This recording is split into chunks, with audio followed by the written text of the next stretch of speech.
What's going on, YouTube? It's your boy here back once again, throwing the game sports with another sports topic. And yes, we still on basketball. I know basketball season just ended, and the best part of basketball is about to start, the off season. That's basketball has the best off season out of any sports because people change teams and all type of crazy stuff happen off season in basketball. So this is probably one of the most exciting basketball off seasons because of what has transpired in the finals, and also, like I told you in this a couple videos ago, that I think this draft has the potential to be the best one since '03. Not better than '03, but since '03.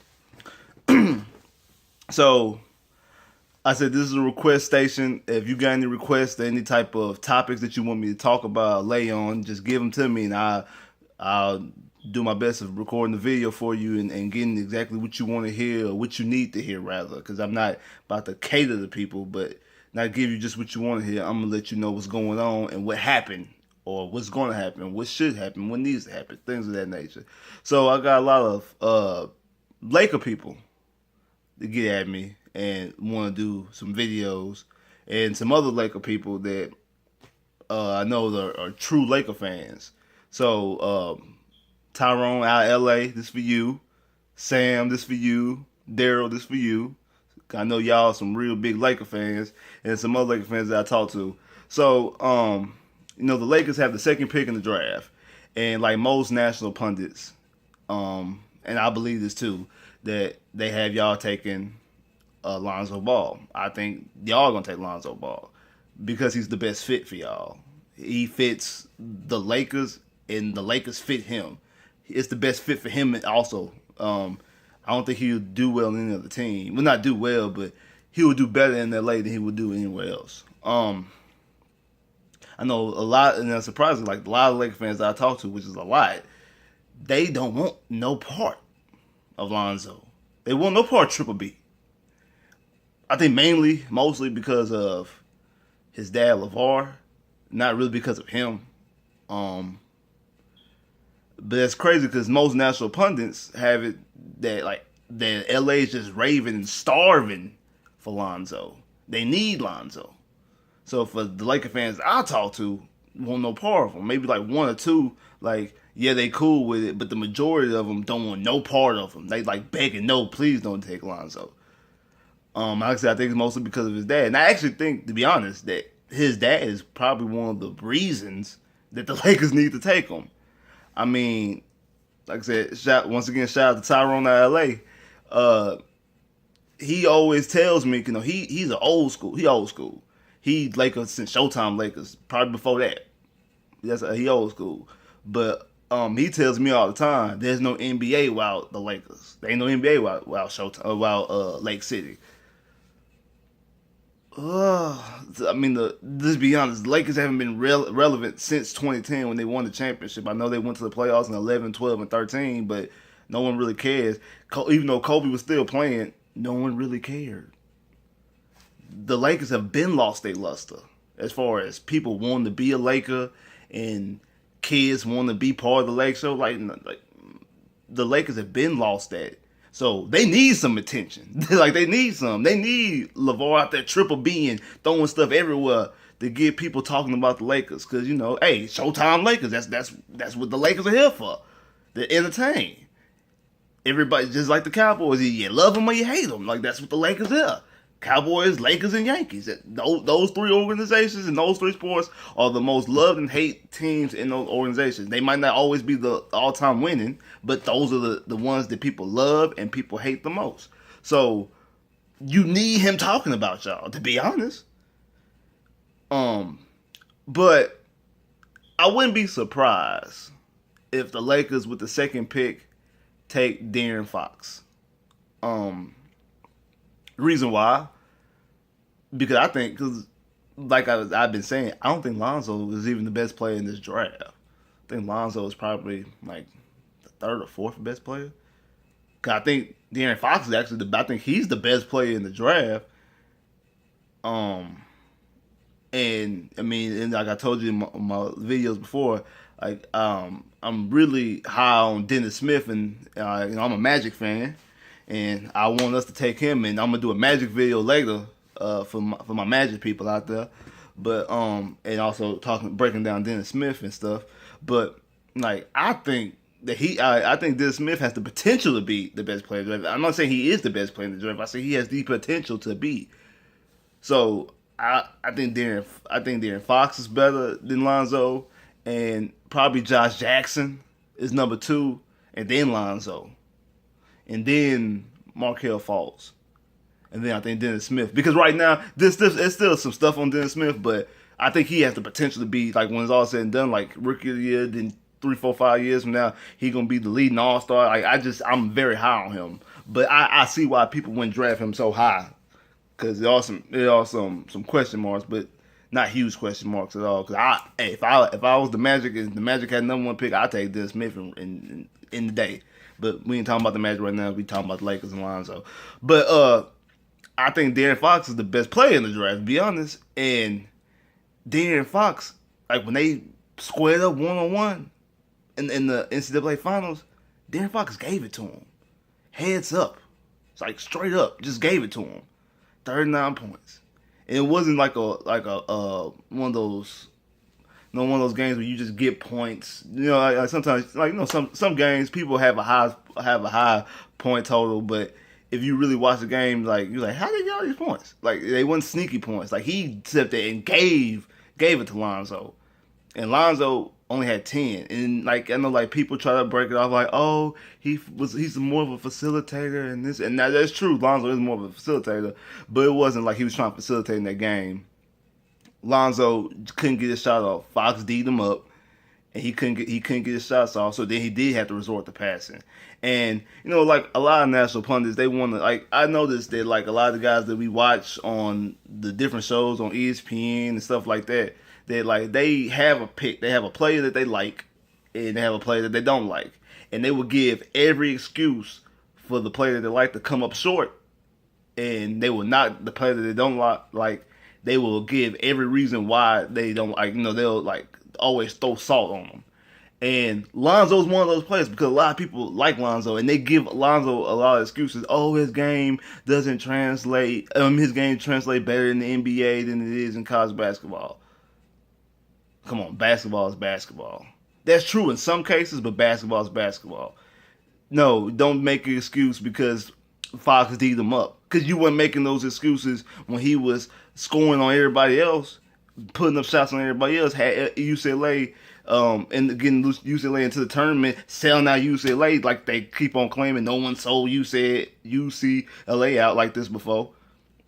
I mean, I don't live in LA, but I do. Didn't they have Westbrook and Kevin Love on the same team, and they weren't selling out? I don't know, but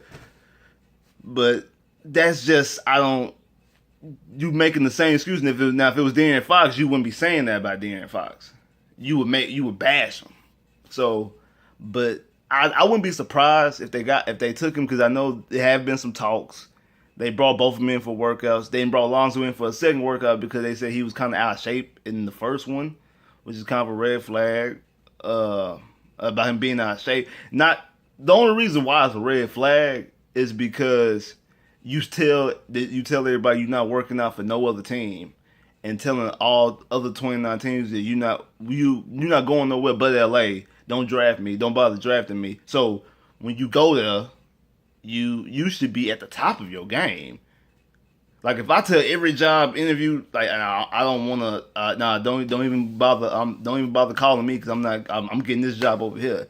You think I'm gonna show up to this job in some flip flops and a tank top and some basketball shorts? No, I'm gonna dress the part. I'm gonna talk the part. I'm gonna look the part. I'm gonna do everything to get that job, to make them be like, yes, we gotta hire him. So you supposed to go to that workout at the top of your game, like, yes, we gonna draft him.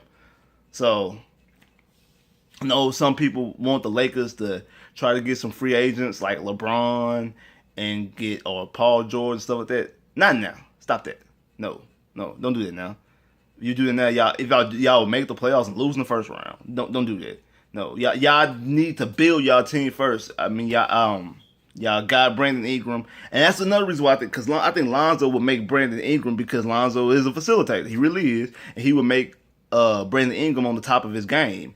he would put Brandon Ingram in the right places, in the right spots to score. And that's exactly what he needs to do because he has those scoring type skills. And D'Angelo Russell, don't give up on D'Angelo Russell. Just move him to the 2 because he can score as well. Just move him to the 2. That's all.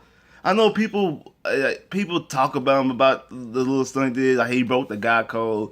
Hey, at the end of the day, if he putting up 40, y'all ain't gonna be complaining about what he doing.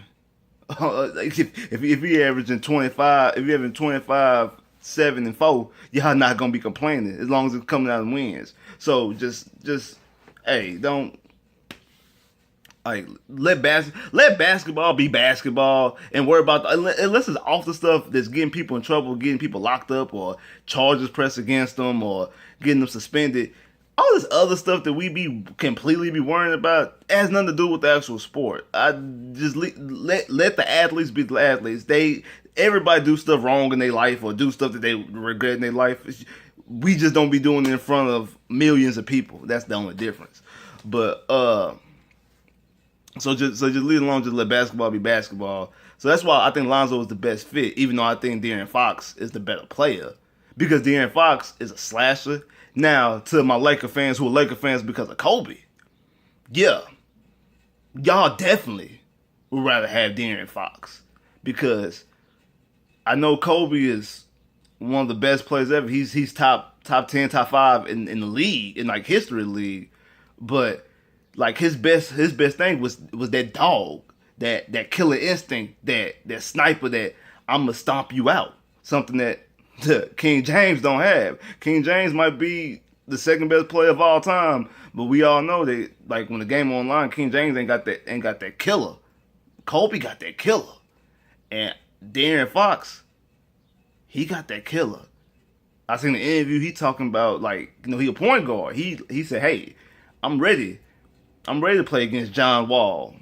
I'm ready to play against Curry. I'm ready to play against not D'Angelo Williams, but Westbrook.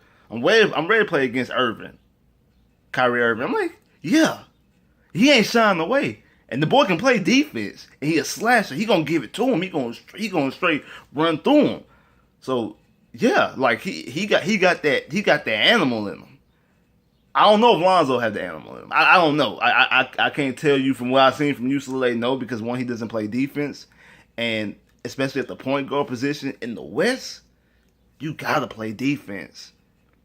I mean, you going up against Damian Lillard, you going up against Curry, Westbrook, Harden. Then when you do play the East, if you get to the finals, you're going to play against somebody like John Wall. You're going to play against Kyrie Irving. Shit, and like this boy I'm talking about, Fox. I'm playing against him. He come in the same year as you. Like, and like most of those guys are slashers. They gonna be slashing right through them, and the other one's just gonna pull up on them. I mean, Harden, he gonna make them foul him. The way he's just gonna take it to the hole and just make them foul him. And Westbrook and Wall gonna just slash him just like Fox did. And then both Kyrie and Curry gonna and his big tall ass gonna shake and bake and fall to the ground. So that is a concern.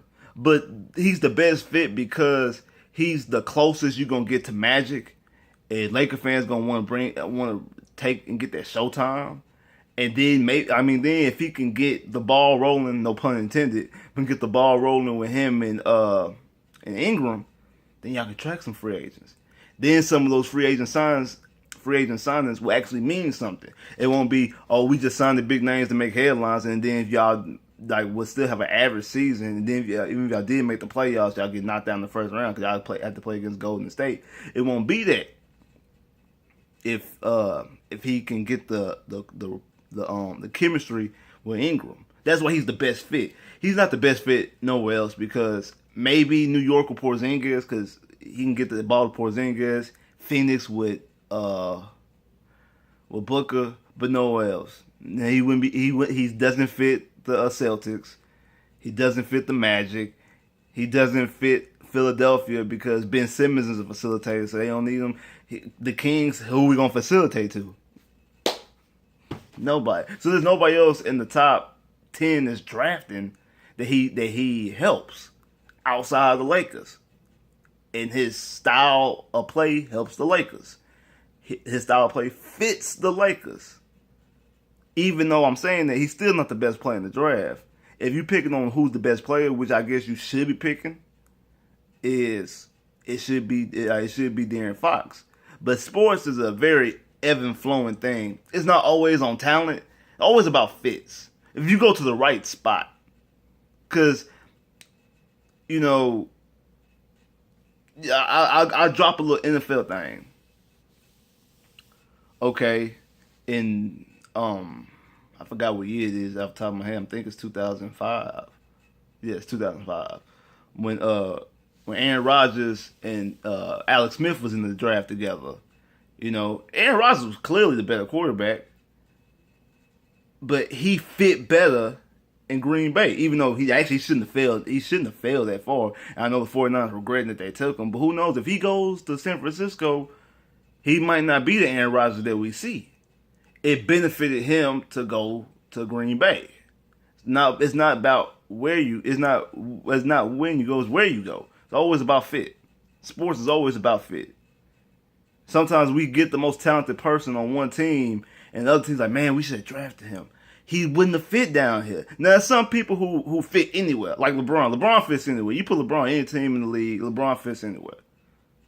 Same thing with KD. KD fits anywhere. Like there's certain people who fit everywhere anyway. It don't matter where you playing, they're just that good. But there are some people who don't fit, and they play better in different fits. I'm a Magic fan. My favorite player is T-Mac. T-Mac was in Toronto with Vince. But he went to the Magic, became an All-Star. He fit better playing with the Magic being an All-Star than he did playing with Vince. It's just how it is. It's always about fit. So, like I said, at the end of the day, I'm thinking the Lakers are going to take Lonzo, even though I think Fox is the better player. Don't be surprised if they take Fox. But I think the best fit for y'all, LA, is Lonzo. I know a lot of y'all don't want him. I know most of y'all do. But hey, I'm not here to pick sides. I'm just here to let y'all know what's going down. So, like, share, subscribe. If you ain't already, throw in the game sports.